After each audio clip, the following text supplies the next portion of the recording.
Hey kids, this is Ivan. How you doing? It is day 9 of RPG A Day 2017.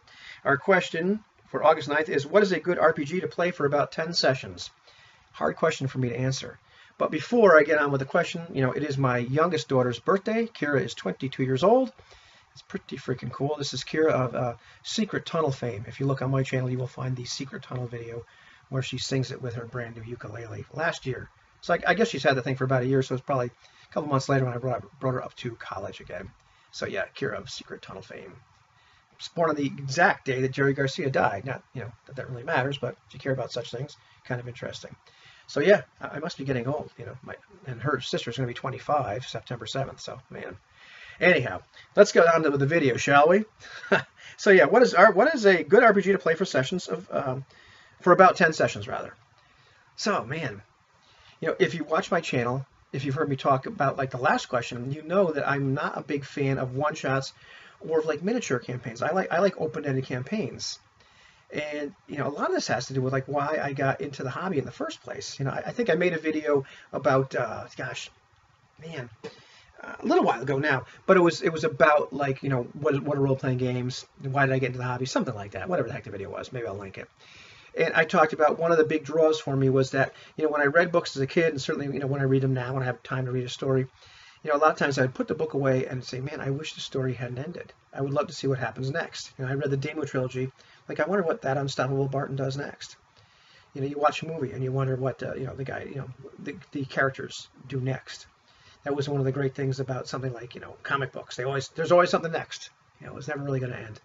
And so that was a big allure, and still continues to be a big allure for me of role-playing games, is the fact that the story doesn't necessarily have to end. I mean, yeah, sure, sometimes Cervantes dies, and well, his story's over, but the grand story doesn't have to end because now let's see what Dim did. And Philippe still alive, so we're not sure how's the story gonna what's gonna happen next time when our 3 or 4 musketeers get together. So that's a big allure for me. So I gravitate more towards open-ended campaign play.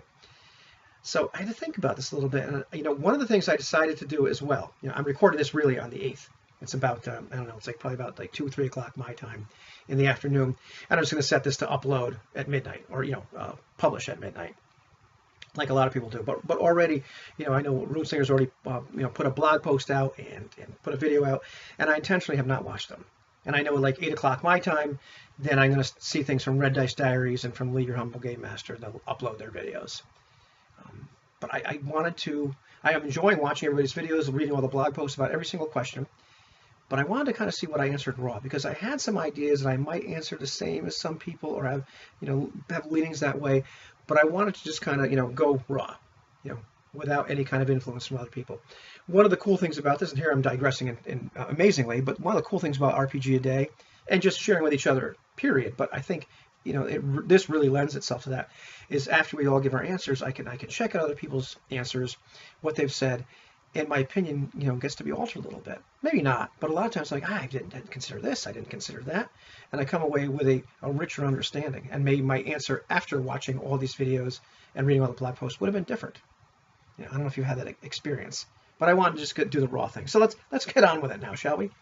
For me, I'm going with the games that I have experience with, or at least I've read. I have an idea of what they're all about, or I've actually played. But a lot of times, I've read more than I've played, like probably most of us have. And I'm going with with that experience.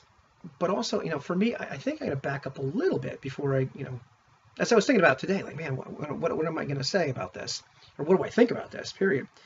Is less about the actual game, and it's more about like, what's your intention? What's the intention of the group? What are you really trying to accomplish? My first gut level answer, which is not going to be my final answer, is like, well, what game do you want to play? What game are you people interested in playing? Why are you interested in playing it? That's the perfect game to play for those 10 sessions. And maybe it's a genre thing. You want to play the short, encapsulated game to emulate something about a particular genre. Maybe you want to explore a certain story arc. And I think that kind of thing sort of lends it to these miniature campaigns. Like, what's our goal for this campaign? What are we looking to get out of this? What kind of experience are we looking for? It could be something where it's like an experiment, like our All for One Regime de Ibalik multiple game master game. I would love for that thing to last for a long time and be open-ended. I'm not sure what's going to happen. Our original contract, if you will, was for all four of us to run one session. We've decided to do that again, but now we're talking about 8 sessions.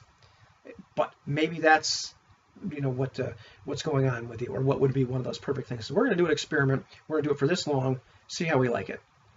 So it's not so much the game that's important, but like, what are you trying to accomplish? What's your goal?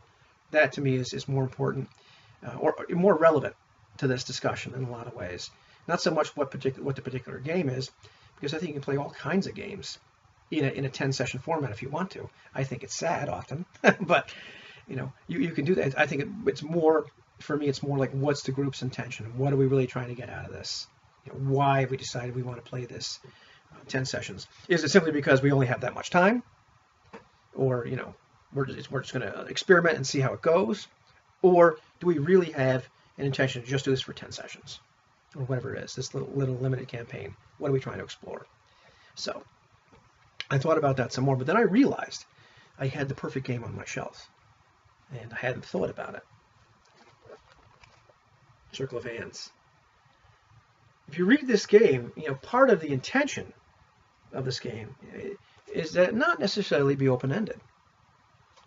That there's not really, the intention is that you experience what this is like. Every session is its own session. It's not a mission. All the characters that go have chosen to go on this particular, not even assignment, but just something's going on in this particular area of the world. The king in Roll K is interested in it, and so certain members of the Circle Knights decide to go. You could all create, I think it's at least 2 Circle Knights yourself in the beginning, and the Game Master creates 2 Circle Knights. After the first session, you play one of them. After that, anybody is free to play any of the Circle Knights in the pool, as long as you don't play a certain knight twice in a row. And then you have these sessions. You experience different things, some different dark things. But the game itself kind of indicates that this may be something where you decide, okay, we've accomplished what we wanted to accomplish. We've experienced what this is really like. There's no need to go on for this big, giant campaign. In fact, Ron has this world in here. I'm not going to try to find the map. I'm looking for the map already. But he's got this world in here, right? And he talks about the idea that he could have developed stuff outside the world, but he decided not to. He said it'd be very tempting for you to develop stuff outside the world, but he kind of encouraged you not to. Just play this game. Play this game in this locality with these 4 nations, I believe. Don't expand what's out in the rest of the world. Find out what's going on with Emboria and Rabaja. Not even find out what's going on with them, unless you want to, but experience what it's like to be a Circle Knight. And that, I believe, would be the perfect game on my shelf to run for 10 sessions. So that's my final answer. What's your final answer?